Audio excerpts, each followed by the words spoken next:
Magandang araw mga kapatid and welcome na naman sa isang bagong talakayan dito sa Taga-Suri.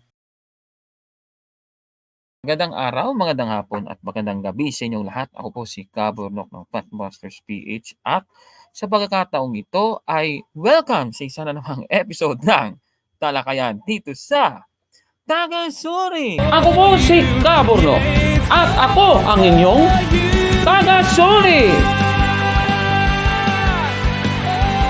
Sa puntong ito ng ating programa, kung hindi ka pa nakasubscribe, pakiclick po ng subscribe button at ang notification bell para updated po tayo sa ating mga susunod na videos.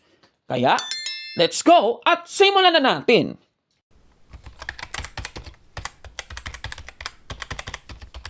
At sa ating episode ngayon ay makasama natin para sa isang mainit-init na talakayan ang ating kaibigan, ating partner, si kapatid na Gabriel de Guzman. Brother Gabriel, magandang araw sa iyo. Hello po, magandang araw din po, Kaburno. Kapayapaan po ng Diyos ang parating sa atin. Isang mapagpalang araw po sa ating lahat. Ayan, magandang araw din sa mga manonood natin sa ating YouTube channel dito po sa Factbusters PH. At bago muna natin simulan ay magdasal muna tayo. Sa pangalan ng Ama at ng Anak at ng Espiritu Santo. Amen. Sa ngalan ng Ama at ng Anak at ng Espiritu Santo. Amen. Ama namin, sumasalangit ka, sambahin ang ngalan mo, mapasa amin ang kaharian mo, sundin ang loob mo dito sa lupa para ng sa langit. Bigyan mo kami ngayon ng aming kakanin sa araw-araw at patawarin mo kami sa aming mga sala para ng pagpapatawad namin sa nagkakasala sa amin at huwag mo kaming ipahintulot sa tukso at iadya mo kami sa lahat ng masama. Amen. Sa ngalan ng Ama at ng Anak at ng Espiritu Santo. Amen. Imbitan mo sila, kapatid na Gabriel, sa iyong YouTube channel bago muna natin simulan ang talakayan. Yes po. Baka hindi pa po kayo subscribe sa aking YouTube channel. Ayan po, Karunungang Katoliko po. Pag sa Facebook page naman po, Karunungang Katoliko TV.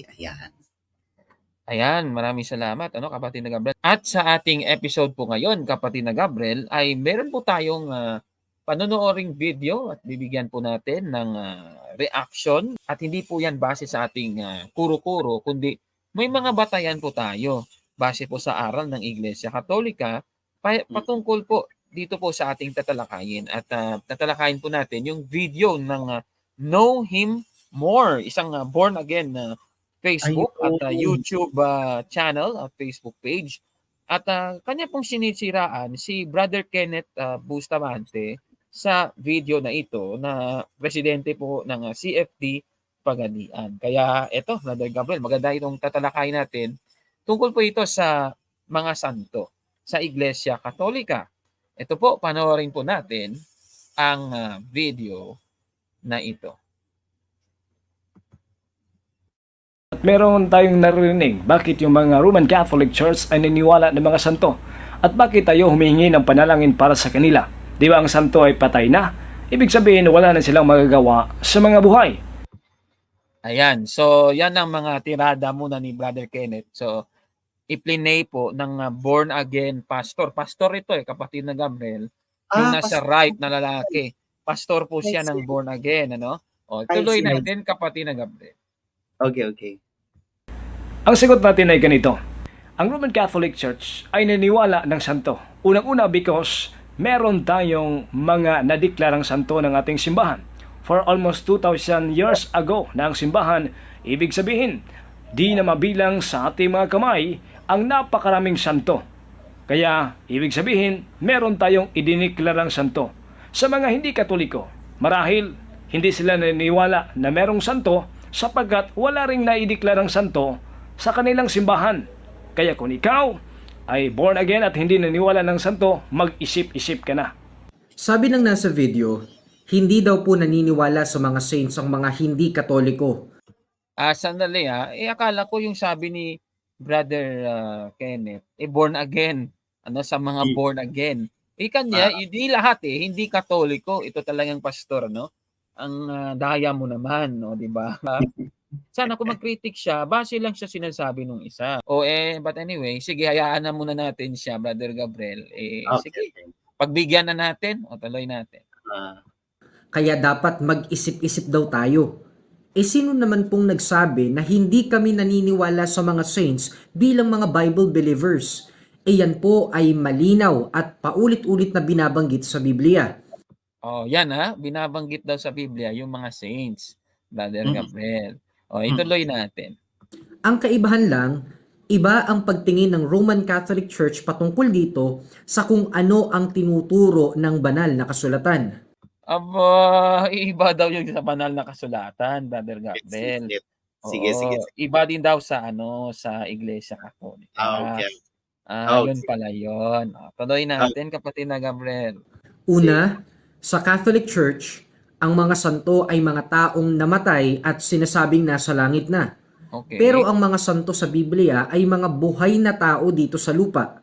Sila pa nga ay sinusulatan at kinakausap ni Apostol Pablo kaya tiyak na hindi pa sila patay. Ayun, yan ang Ah. una niyang argument. Okay. Isa-isahin natin yung mga argument niya, ha. Okay. Sabi daw niya, iba daw yung santo para sa Katoliko, iba din yung santo para sa kanila, sa Biblia daw nakasulat. Reaction mo dun, kapatid na Gabriel. Fake news yun eh. Fake news yun. Yan din ang akala ko sa MCGI, Kaburnok. Ang Oo. yabang-yabang ko pa nung araw. Sa sa Katoliko, patay na eh. Ano yung gagawa ng patay? Aba, malaan-laan ko, official teaching ng simbahan, buhay tsaka patay, santo. Sige nga, patunayan mo nga, Brother Gabriel, kasi Ito. baka Sige. sige, patunayan mo. Baka Patunayan sasabihin natin. naman patunayan natin. Patunayan natin, sige. Babasa muna ako Patunayan, dito ng ipakita mo muna yung patunay mo. Sige, eto muna, pakita ko muna yung English version ng CCC dito, no, mga kapatid. I-share ko lang yung screen kasi dapat maging malinaw sa ating lahat eh. Ayan, yan, CCC 823. Ayan, so, ayan, Kaburnok, paki-share na lang po. Yan. Ayan, no, sabi dito, the church, yung Catholic Church yan, is held as matter of faith to be unfailingly holy. This is because Christ, the Son of God, who with the Father and the Spirit is hailed alone, as alone holy, loved the church as his bride, giving himself up for her so as to sanctify her. He joined her to himself as his body, endowed her with the gift of the Holy Spirit for the glory of God. The church, yung iglesia, then is the holy people of God, and her members are called saints. Ayun pala, Kaburnok eh. Ako, member ako sa Iglesia Katolika. Santo pala ako. Kasi tinawag ako para mga banal eh. Fake news yung pinagsasabi na yan. Busted yan. Galing ni Brother Gabriel. Correct. Yan. Mabuti na lang, binasa mo na. Nunahan mo na ako. Correct yan, CCC 823. Ayun. Lahat ng members ng Iglesia Katolika, santo. Ayun. Pero, baka sasabihin nila, ibig sabihin, bakit pa kayo canonize ng mga santo? Santo naman pala tayong lahat. Reaction mo doon, kapatid na Gabriel. Yun yung mahirap din doon sa another din, Kaburnok, sa doon sa sinasabi niya. Sinasabi patay na. Sino ba may sabing patay? 'Di ba? Magpakita nga siya ng ng ebidensya na ang teaching natin nag-aano tayo sa patay.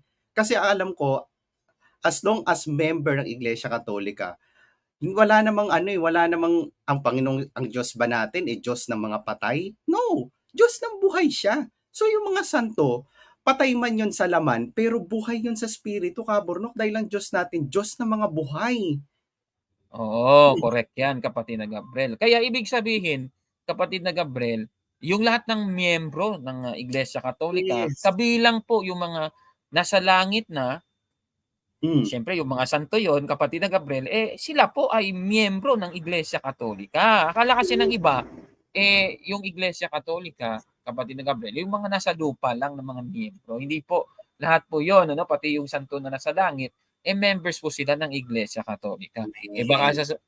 Baka sasabihin naman nila, Brother Gabriel, Yung paano yun, yung mga tao, kapatid na Gabriel, kung namatay na, tulog yun. 'Di ba? Ganun ang aral nila. Yun nga Paano eh. napunta sa langit? 'Di ba? Yun naman yung mga katwiran Yun ng lang nga, iba. hindi.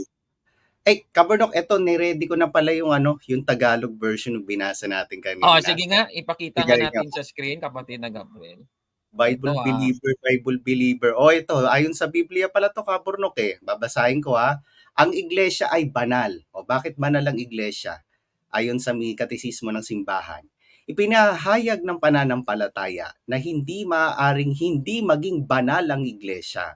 Sa katunayan, si Kristo na anak ng Diyos, kaisa ng Ama at ng Espiritu, ay ipinagbubunyi na kaisa-isang banal ay nagmahal sa kanyang iglesia bilang esposa niya. Ibig sabihin po ng esposa, asawa po. Inihandog ang sarili para sa kanya, sa ikapapaging banal niya, isinanib sa kanyang sarili bilang sarili niyang katawan at puspos ng kaloob ng Espiritu Santo sa ikararangal ng Diyos. Ayan, pati yung Vatican document. Sinaitan po yun. Lumen Gentium 39. Convention po. Light of the Gentiles sa ating pong mga Oo. hentil. Yun po yun. Kaya nga ang iglesia ay bayang banal ng Diyos at ang kanyang mga kaanib ay tinatawag ding mga santo. Ayan, napakadaming Bible, sa Bible yan, Kabernok ko. Gawa 9:13, Unang Korinto 6:1, Unang Korinto 16:1. Ayun, di Bible believer din pala yung Iglesia Katolika. Yun ang hindi alam ni Pastor. Yan. Ayun. Busted pala siya, Brother Gabriel. 'Di ba Yes, gano'n pastor si yun? Pastor, oo. Oo, 'yan. 'Di ba? Sige nga, magbasa nga tayo ng talata. Yung, kinote ng, CCC. Basa tayo ng isa. Unang Korinto 6:1, pakibasa, kapatid na Gabriel. Basahin po natin Unang Korinto 6:1, ganito po ang nakasulat po. Yan, anuin natin dito. 6:1, kung may kaso laban sa kapwa ang isa sa inyo, paano siya makakapangahas na magpahatol sa harap ng mga di naniniwala at sa harap ng mga banal na kapatid? Buhay pala, Kabernok eh. Buhay. Ayun, klarong-klaro 'no? Ilipat natin sa salin sa Magandang Balita Biblia. Basahin Magandang mo nga, kapatid na Gabriel. Kung minsan ang isa sa inyo ay may reklamo laban sa kanyang kapatid, ayan, buhay yan magsasakdal ba siya sa mga hukom na pagano? Sa halip na ipaubaya sa mga hinirang ng Diyos ang pag-aayos ng mga usapin nila. Hinirang ng Diyos, buhay na buhay, mga Kabernok eh. Klarong-klaro po 'yan, mga kapatid. So sa Biblia, meron pong, santo na buhay at nire-recognize po ng simbahan 'yan. Yes. CCC, ipakita nga natin ulit yung, Catechism of the Catholic Church, paragraph 823. 23. Klarong-klaro, yung mga miyembro pala ng Iglesia Katolika ay tinatawag ding mga santo. Ayan, klarong-klaro, kapatid na Gabriel. Yes. Napakaklaro di yan, Kabernok. Buhay di na ba? buhay, basta kaanib. Basta kaanib. Ayan. So kung kaanib ka, kapatid na Gabriel, ng Iglesia Katolika, tinatawag kang santo. Amen. Ngayon puntahan natin ang tanong. Bakit sa Iglesia Katolika, meron pong canonization ng mga santo at sinasabing nasa langit na sila. Ano bang pinagkaiba? Ano bang pinagkaiba nung santo, kapatid na Gabriel, na nasa lupa at yung santo na nasa langit na? Yan naman ang pag-uusapan natin. Kasi Sige hindi po. alam ni pastor ito Walang alam si pastor.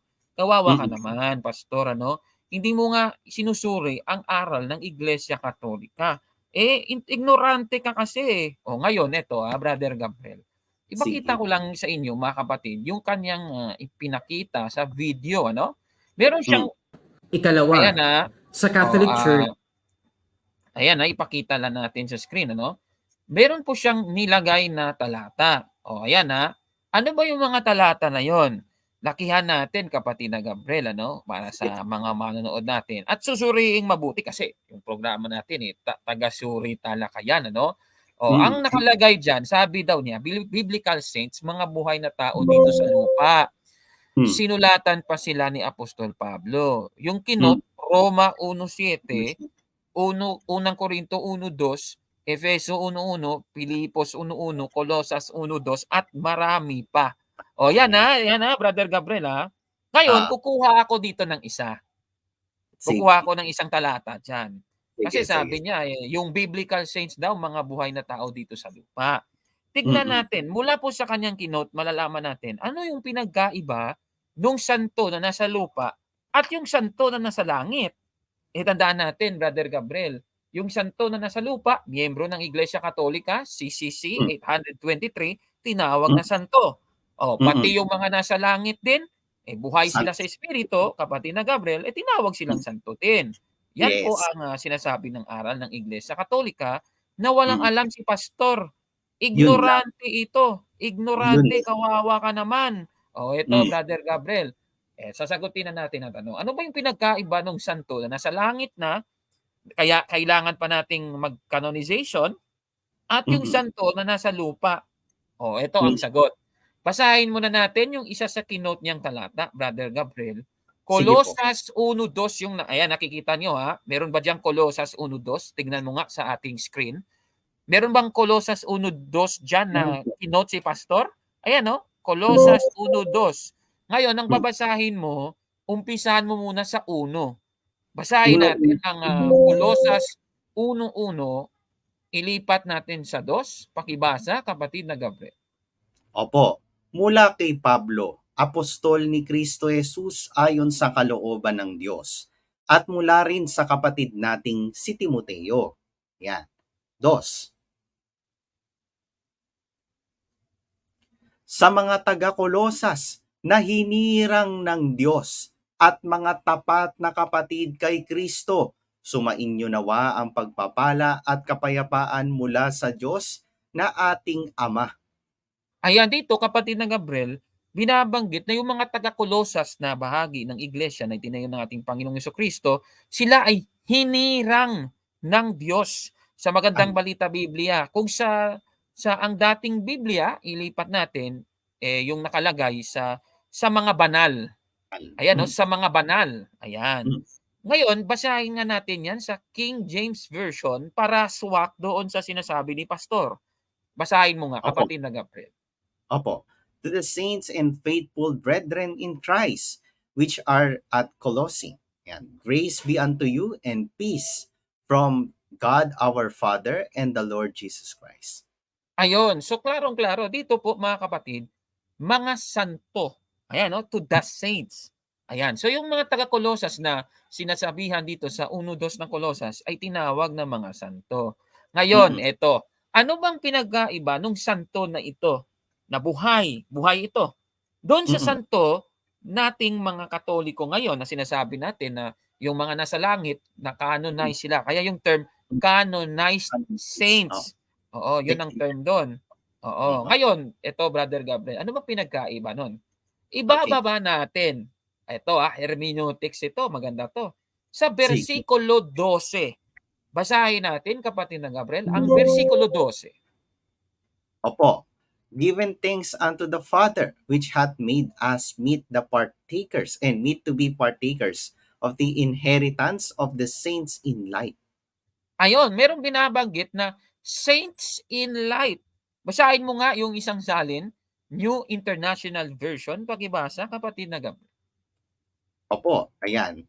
Given thanks to the Father who has qualified you to share in the inheritance of the saints in the kingdom of light. Aba, Yan Brother Gabriel. Kung titignan mo, Brother Gabriel, yung kabuuan nun, ayan santo yung mga taga-Kolosas. Pero yes po. meron pong binabanggit na mga santo sa kaharian ng langit. Ngayon, ito, Brother Gabriel, meron ditong isang salita na dapat nating pansinin para malaman natin yung pinagkaiba. Meron ditong Mm, salitang to share. Ayan sa New International Version, to share. Ano ba yan sa Grego? Ipakita natin yung transliterated ng Colosas 1:12. Ayan. So yung nakalagay dito, Brother Gabriel, merong salitang merida. Ayan Ace 10 Mary. merida. Yan. Tignan mo ngayon yan, Brother Gabriel. Puntahan natin yung sa internet tayo maghanap, doon sa, ano mong tawag diyan, yung sa ating Bible Hub. kung ano ba yung Greek word na yan, merida, yung gagawin mo muna, hanapin mo muna yung yung Colossus 1:12, Colossians 1:12 na Greek. Ayan tignan niyo kasi taga-suri talakayan tayo dito. Kaya alamin natin dapat. O yan fresh from the farm itong ginagawa ni Brother Gabriel. O hinahanap niya yan, Magsuring mabuti. Itong si pastor hindi nagsusuri ito eh. O ipakita Ay, natin mga kababayan, ibaba natin. Meron diyan sige ibaba mo lang. Hanapin, ayan share, ayan yung salitang share, merida, ayan baka sasabihin niyo niloloko ko kayo, hindi merida sa Grego. O ngayon, pindutin mo ngayon yung meaning ng merida na yan. Sige nga, ipakita natin sa itong screen. 3310. O sige, pakita natin. Okay po. Ayan Ayan po. galing sa Meris. O ayan sabi, apart. Ayan ayan Meris, apart, portion. Ayun, portion pala. Ano bang ibig sabihin? To share. Nagiging meaning to say, kabahagi. Apart. Ayan. Ano bang ibig sabihin nun, kapatid ng Gabriel? Ibig sabihin, kung nasa lupa ka, yung pagiging santo mo, hindi pa nagiging bahagi nung kabuuan as a saint, Brother Gabriel. Kasi yung mga santo na nasa langit mga mababait talaga yun, mga napatunayan ng sila'y tapat sa Diyos, Brother Gabriel. Oo, kaya sila'y nakikibahagi na dun sa kaharian ng langit. Pero ito, kapatid na Gabriel, na tinutukoy dito sa binasa natin, Colossus 1:1 hanggang 2, yung mga buhay pa, hindi pa yun na nakikibahagi, kapatid na Gabriel. Katunayan, ibababa natin yan. Ibaba natin doon sa, ano bang tawag dito, yung Thayer's Lexicon. Tignan natin, Ayan. at yan. Ang sabi, an assigned part, a portion. Ayan share. Number 2. Ayan yan. Anong sabi? And assigned part, a portion. Ayan share. Di ba? Kaya nga yung salin, share talaga. So meaning to say, Brother Gabriel, fit ka na kung nasa langit ka, fit ka na mapupunta ka sa langit. Di ba ganun Yes. yun? Yes Oo. po. Kaya nga naalala ko yung tinalakay natin sa karunungang Katoliko noon tungkol po sa yung tao, yung salvation ng tao, it leads us na tayo, yung ating goal sa buhay ay gusto nating pumunta sa langit. Kasi yun yung salvation Eternal salvation, it talks about a person going to heaven. Kasi yun yung ultimate goal ng tao, Brother Gabriel. Di ba ganun yun? Yes po. Yes po. So yung lumalabas yung mga santo na nasa lupa, kapatid na Gabriel, ano bang ibig sabihin nun? Yung santo na nasa lupa, hindi pa sila kabahagi. Hindi pa sila fully nakabahagi ng kaharian ng langit. Pwede ka naman maging kabahagi ng kaharian ng langit sa pamamagitan ng pag-ani mo sa iglesia, pero hindi pa ibig sabihin nun, naligtas ka na talaga. Hindi kagaya ng INC, kung nakapasok ka sa iglesia nila, ligtas na kagad Mali po yun.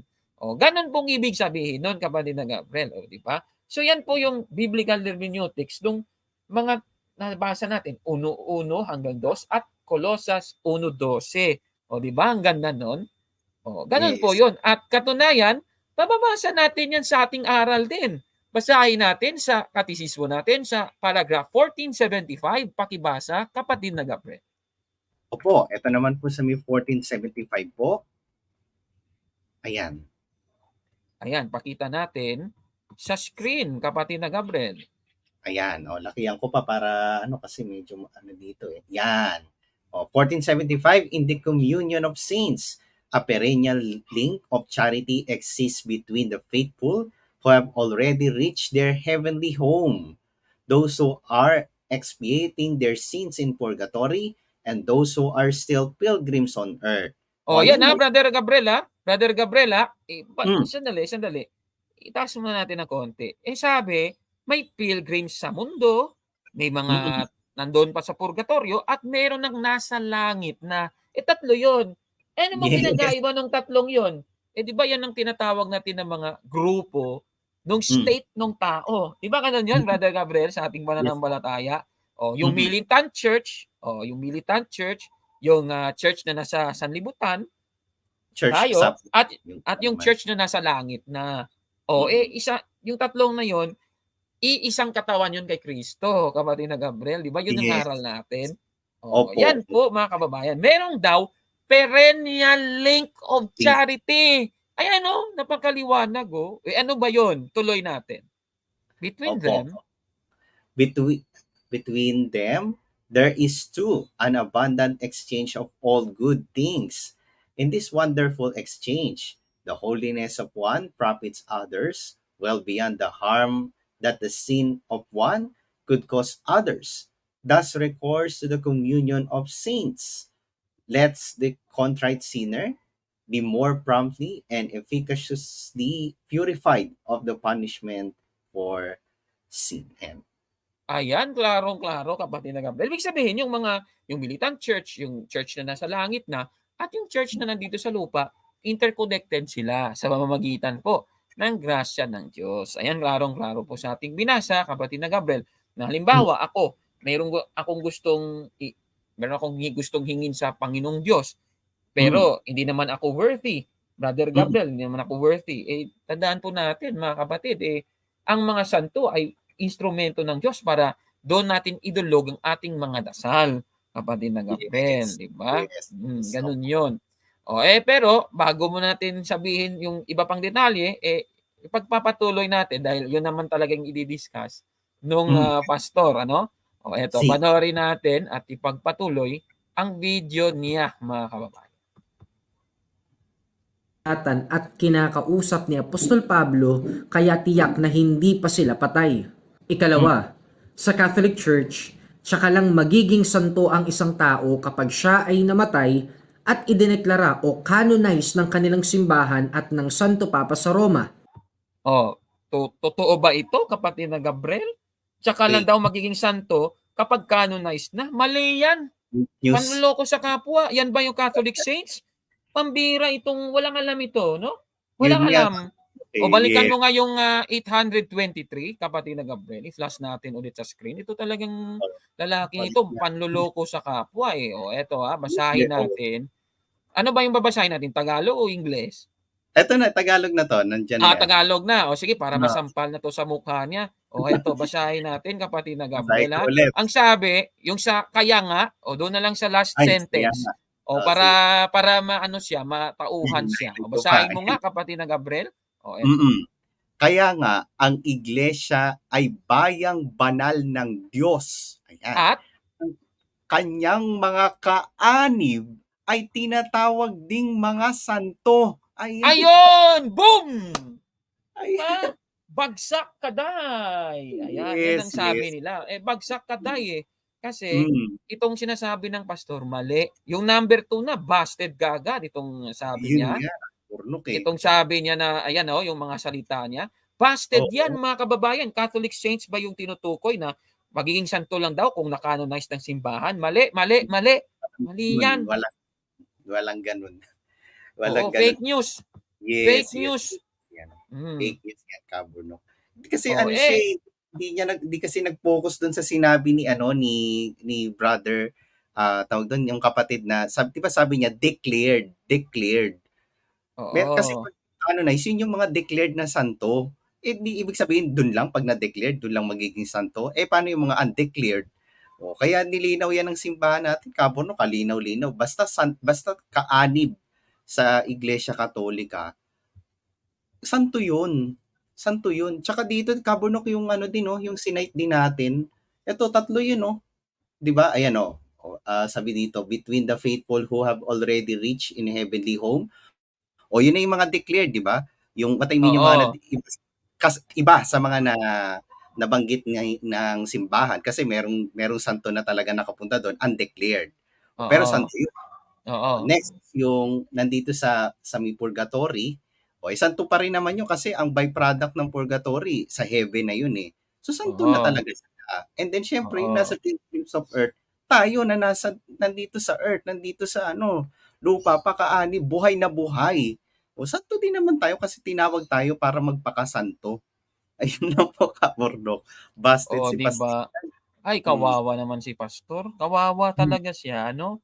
Yes. Ito naman, Brother Gabriel. Doon sa kanyang mga binabanggit kanina, tanong.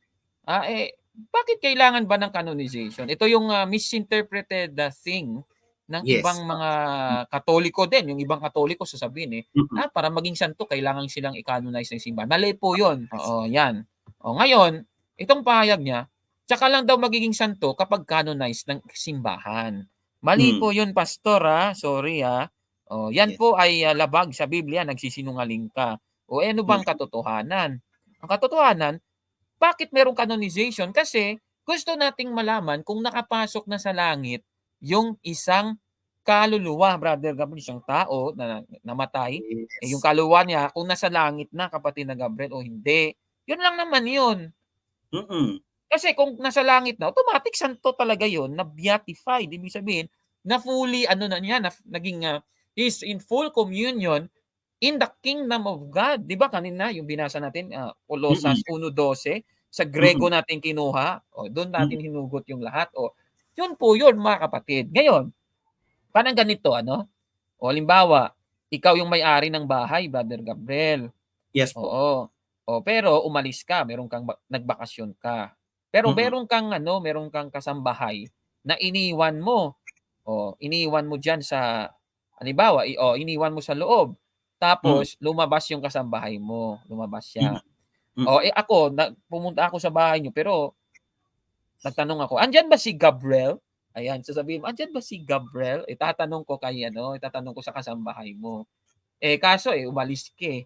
Mm. Kung halimbawa hindi ka umalis, Brother Gabriel, itatanong ko sa iyong, kasambahay, Brother Gabriel. Yun lang naman yun. Kapag sabihin ng kasambahay mo na, andito siya sa bahay." 'Di ba? So, gano'n din po yun sa ating, pananampalataya. Yung canonization sa pamamagitan ng, ah, Iglesia Katolika, unang Timoteo 3:15 at Mateo 16:18 hanggang 19, binibigyan ng authority, kapatid na Gabriel, para Yes. malaman, kapatid na Gabriel, kung nasa langit na yung isang kaluluwa o wala pa. Yun lang Mm. naman yun. Kasi siyempre kung nasa langit na siya, isa lang ang ibig sabihin nun. Ano bang ibig sabihin nung tao na nasa langit na? Di puwede na nating, puwede na tayong puwede na tayong humingi ng tulong sa kanya, kapatid na Gabriel. Yes, yes, yes. Oo, Amen, amen. katunayan mababasa din natin yan sa Biblia. Basahin natin ang Apokalipsis sa 8:3 hanggang 4, pakibasa, kapatid na Gabriel. Apokalipsis 8:3. Ayan. Ito po ang nakasulat po sa may 8:3. Ayan. Dumating ang isa pang anghel na tumayo sa tabi ng altar ng kamangyang may hawak siyang insensaryong ginto. Binigyan siya ng maraming kamangyan na maiaalay kasama ng mga panalangin ng lahat ng banal sa gintong altar na nasa harap ng trono. Ayan, so merong ibinigay na panalangin galing po sa lahat ng banal. Ibig sabihin, halimbawa ako, Mm. magdarasal ako sa isang Mm. santo, hingi ako ng tulong. Tapos Mm. yung santo na yun, hingi siya ng tulong sa Diyos. Ito yung dasal niya, ibibigay niya dun. Ganun Mm. po yun, mga kapatid. 'Di ba? Sige, sa 4 na nga. Sa 4 po, ito po nakalagay, at mula sa kamay ng anghel, pumailan lang ang usok ng kamangyan sa harap ng Diyos, kasama ang mga panalangin ng mga banal. Ayan, klarong-klaro. Yun naman pala, anong problema nung pastor na 'to? 'Di ba, canonization yun, Doon natin Mm. malalaman kung nasa langit na yung isang kaluluwa, ganun po yun. 'Di ba? Yes. Yes, Oh, yes. siguro fake news lang ito si pastor ano? Mm. 'Di ba? Limited yung kaalaman niya, ganun. Kaya nasabi niya kaagad na sa Catholic Church daw yung mga patay, ganyan. Hindi naman natin sila tinitignan na patay eh. Patay lang siguro yung laman nila, yan, per se, no? Pero buhay pa rin sila in a way na kasama sila ng Diyos eh. Yung Diyos natin buhay. Ang Diyos natin buhay, life giver. So, di ba? Parang ginagawa nilang disabled yung mga santo natin sa langit.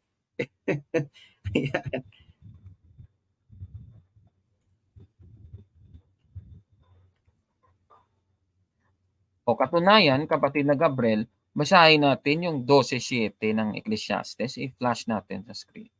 Opo, ito naman po ang nakasulat po sa Ecclesiastes 12:7. Bago bumalik ang alikabok sa pinagmulang lupa, at ang hininga naman sa Diyos na nagkaloob niya.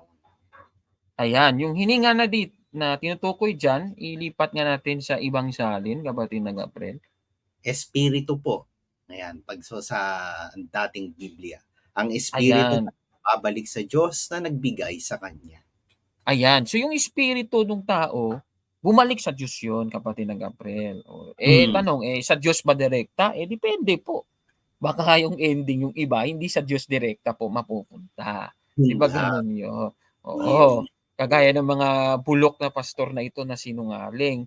Pero yung katawan, mabubulok sa lupa. Yan, mga kapatid. Ayan, mauuwi sa lupa gaya ng una. Ayan. Oo. Ganun po yun, mga kapatid. So, yung pumasok sa langit na sinasabing canonized ng simbahang katolika ng mga santo, espiritu po yun na bumalik sa Diyos ayon sa Ecclesiastes 12:7. Buhay ba o hindi? Buhay. Buhay na buhay ka Oo, po. di ba? Buhay na Ay, buhay. naku naman. O, di At ba? hindi Klaro yan. disabled. Yung claim nila. Parang ginagawa nila disabled eh. Okay, sige, tuloy na nga natin to. Sige na nga po. Tuloy na nga natin. Naging banal ng Diyos dahil sa kanilang pananampalataya kay Jesus at pagsisisi sa kasalanan. At ikatlo, ang mga santo ng Katoliko ay lubhang ginagalang, pinananalanginan at minsan, hindi po lahat pero minsan ay sinasamba. Samantalang ang mga santo o mga banal ayon sa Biblia ay hindi pinananalanginan ni sinasamba man, kundi tinawag upang sumamba at manalangin sa Diyos lamang sa pamamagitan ng Panginoong Hesukristo. Yan ha. Yan ang kanyang sinasabi. Reaction mo dito, kapatid na Gabriel? Wala siyang pinakita. Hanggat wala siyang pinapakitang official teaching, bintang lang yan. Chismis. Parang yung kagaya ng pinanggalingan ko, Kapurno. Hindi namin yan eh. Mga ganyan ako, hindi ubra sa akin yan. Sige po, di Kapurno. ba? Anong tawag mo dito sa kanya? Di chismoso, di ba? Chismoso yan eh. Chismoso pala ka, di ba? Itong pastor na ito talaga, chismosong pala ka ito, mga kapatid. Di ba? Sabi daw niya, lubhang ginagalang yung mga santo. Siyempre, gagalangin ko yung mga bayani nga natin sa Pilipinas, ginagalang nga natin yan, di ba? Gagalangin mo, di ba? Yes. Pwede, okay lang ba? Okay lang. Siguro, okay lang sa kanya na si Dr. Jose Rizal, na yung statwa pa lang niya, no? Halimbawa, doon sa Luneta, tapunan natin ng itlog. Okay lang ba sa kanya yon? Diba? Ay, naku. Maraming magre-react. Ganyan, diba? Kaya ganun. Siya talaga ito. Walang alam ito eh. Pasensya na, no? Pasensya na, no? Wala namang personalan. Aral lang naman ito. Pero, walang alam ito talaga. Tapos sabi niya, pinananalanginan daw. Sinabi na natin kanina, yung mga santo na nasa langit, buhay sila. Ecclesiastes 12:7. Dahil yung kanilang espiritu, napunta sa Diyos. Eto ngayon, kapatid na Gabriel. Okay lang bang magdasal? Humingi ng dasal sa kanila? Ang tawag doon intercession eh. Basahin natin ang kino-quote nilang talata muna. Unang Timoteo 2:5. Doon daw tayo magdasal. Basahin natin. Sige po. 2:5. Sandali lang. Ayan. Go. Sapagkat may isang Diyos at may isang tagapamagitan sa Diyos at sa mga tao, ang taong si Kristo Jesus. Sasabihin nila, itong talata, si Kristo lang dapat yung hininga ng dasal. Kasi si Kristo, yung tagapamagitan sa Diyos at sa tao. Yun ang kanilang sabi. Sabi lang nila yun. Bakit? Kung itataas natin sa versikulo 1, basahin natin, kapatid na Gabriel. Ayan. Una-una nga, sa lahat ng mga bagay ay iniaaral ko na manalangin, mamagitan, at magpasalamat na patungkol sa lahat ng mga tao. Ayun, ibig sabihin, yung mga Kristiyano, sinasabihang mamagitan. Kaya nga sa English niyan sa King James Version, basahin natin, kapatid na Gabriel. I exhort therefore that, first of all, supplications, prayer, intercessions, and giving thanks be made for all men. Ngayon, sasabihin naman nila, kagaya nung naalala ko, may born again na vlogger din. siniraan pa tayo, ang ending, naghamon pa siya. Naalala ko, naghamon pa siya. Hinamon pa tayo. Ang Oh, ending, sinagot natin yung kanyang hamon. Butata siya kasi mali siya. Ay nako, nagalit. Kapatid na Gabriel, nagalit siya. Ito din yung topic na to. Di ba? Baka sasabihin naman ninyo, yung mga santo, patay na yun. Yung mga santo daw, yun ang pasusot Yung mga santo daw na nasa langit, ay patay yun Hindi na yan patay. nakikinig mali. Yung patay nga, Ecclesiastes 12:7, yung mga patay, katawan lang yung namatay. Naghiwalay nga yung espiritu. Yung espiritu nasa langit yun buhay yung espiritu, doon tayo humihingi ng dasal, kapatid na Gabriel. Yes. Kaya nga intercession yung tawag Di ba ganun yun? Ay Yun nako, nga. kalokohan lang itong taong ito. Tapos sabi niya, Oh. ipakita lang natin Opo. yung Naniniwala po kami bilang sa pamamagitan kaya sabi niya dito sabi niya, Catholic Saints, lubhang ginagalang, pinananalanginan at minsay sinasamba. Sinasamba ba natin yung mga santo? Nako, chismis lang yan. Ayan. Wala na naman siyang sinadya na official teaching. Lahat yan, bintang lang naman Oo. Lahat. At Brother Gabriel, yung paggalang, Brother Gabriel, ay isang uri ng pagsamba. Pero hindi ibig sabihin, Brother Gabriel, na yung pagsamba, Sa Diyos. sa Diyos talaga. Oo. Kasi yung salitang worship, ito naman tayo, no? Ito na namang Oo. fallacy of equivocation na ito Yung salitang Yun na. worship, maraming meaning yun di Yun nga. ba?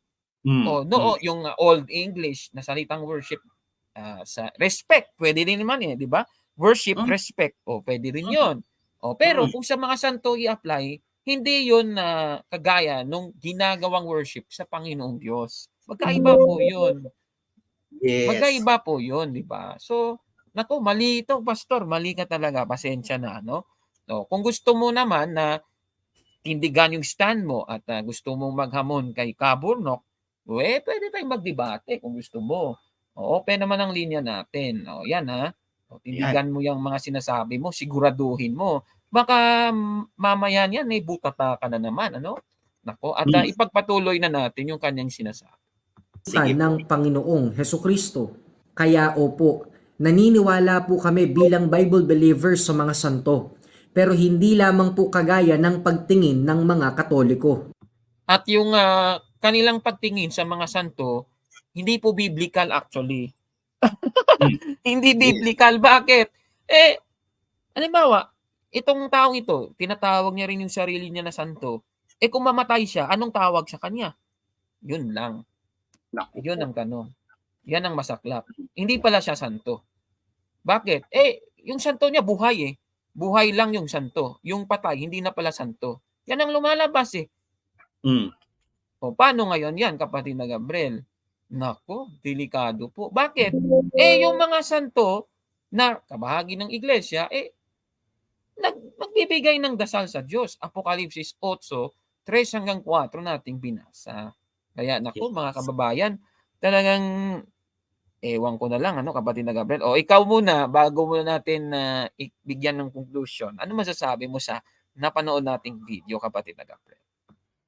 Well, hindi niya siguro, ginawa niya na lang yun para yung stand niya sa pagiging born again niya. Pero para gawin na gibain yung aral ng Iglesia Katolika, nauwi lang po lahat yun sa fake news. Hindi ganun ang aral ng Iglesia Katolika. At the mere fact, Kaburnok, na hindi siya nag-cite kahit isang official teaching ng ating simbahan, doon pa lang it's either sinungaling siya or chismoso lalabas nun, Kaburnok. Ay, grabe ka naman. Ginawa mo namang siyang chismosa. Chismoso. Ayan. Sorry po, ayan. Ayan. Wala iba yung lumalabas sa sa ating official teaching Yung sinasabi niya, baliktad sa sinasabi ng Iglesia Katolika. So, I hope sana madala yung mga kapatid natin sa ganyang uri ng fake news. At isa pa yung pinakamahalaga sa lahat, malino naman yung sinabi nung kapatid natin na CFT, declared. So sir, syempre canonize yung yung tawag doon, yung pinupunto niya, yung mga canonized saints. At hindi pwede nating i-interpret na canonized lang sa mga canonization lang ang mga santo ng Iglesia Katolika. Maling ano po yun, maling fallacy po yan, fallacy. Yung mga ganyang conclusion ni Pastor. O, di ba? O, Hmm. Natatawa na nga ako dito. O, basahin natin, kapatid na Gabriel. Kung ano bang tawag dito sa kanila sa 56:11 ng Isayas, kapatid na Gabriel. Opo, 56:11. Ayan, no? Oo, ang mga aso ay matatakaw. Sila'y kailanman ay walang kabusugan. At ang mga ito'y mga pastor na hindi nakakaunawa. Ayun! Hindi pala sila nakakaunawa eh. Walang unawa talaga. O, tuloy natin. Opo, sila'y nagsilikong lahat sa kanilang sariling daan na mula sa lahat ng dako, bawat isa'y sa kanyang pakinabang. Ayan, klarong-klaro. Para lang pala sa para lang pala sa kanyang dito na naman tayo. O ito, para naman pala sila sa kanilang pakinabang, kapatid na Gabriel, o di ba? Talagang matatakaw nga talaga sila. Nako, anong masasabi ninyo sa mga pastor na ito, kagaya nung nagpapakalat ng kasinungalingan sa social media? Ito yung ipakita na natin, yung pastor ng Know Him More pa. Nakilala mo ba ang Diyos, kapatid na Gabriel? Ito, nakilala ba natin ang Diyos sa kanyang mga sinasabi? Hindi naman puro naman mali yung mga sinasabi niya, bintang lang sa Iglesia Katolika, kapatid na Gabriel, di ba? Yes. Sayang Oo. naman. Nahiya naman yung mga santo sa video niya. Gumamit pa siya. Di ba? Mga picture ng mga santo natin. Nahiya tuloy. Ay, nakakahiya naman, mga kababayan. Yan ba ang inyong pastor? Naku, kawawa, mga kapatid. Anong masasabi ninyo sa ating episode po ngayon? Comment down below, mga kababayan. At kung like mo ang video na ito, paki-smash ng like button at mag-subscribe sa ating YouTube channel dito po sa Factbusters PH. Kaya, huwag maniwala sa sabi-sabi. Check mo na kung fact nga talaga. Hanggang sa susunod na episode, kasama si Kabornok at si kapatid na Gabriel de Guzman, ito ang Tagasuri! Ayan, maraming salamat, kapatid na Gabriel. Ako, delikado po yan, mga kapatid. Chismoso lang pala sila, no? Diba? Okay. Diba? Bye po, mga kapatid. Po. I am Catholic. I am